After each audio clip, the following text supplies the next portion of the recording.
যারা freelancer, content creator, বিশেষ করে বিদেশে অবস্থানরত আছেন, তারা কিন্তু বাংলাদেশে প্রচুর রেমিটেন্স পাঠায়। আর এই রেমিটেন্সের কারণে বাংলাদেশের অর্থনীতি সচ্ছল আছে। আপনিও পাঠাতে পারেন বৈদেশিক রেমিটেন্স। কিভাবে? আপনাকে অবশ্যই, আপনি যে দেশে যেতে চান, অবশ্যই সেই দেশের ভাষা সম্পর্কে আপনার ধারণা থাকতে হবে এবং কাজের অভিজ্ঞতা থাকতে হবে।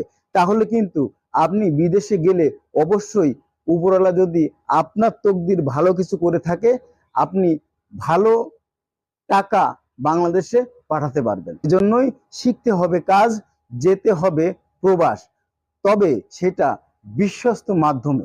না হলে কিন্তু হতে পারেন আপনি প্রতারিত। আর এই প্রতারণার কারণেই অনেকেই আমরা বিদেশে কর্মসংস্থানের জন্য যেতে পারি না, ভয় পাই, একটা আতঙ্কের মধ্যে থাকি যে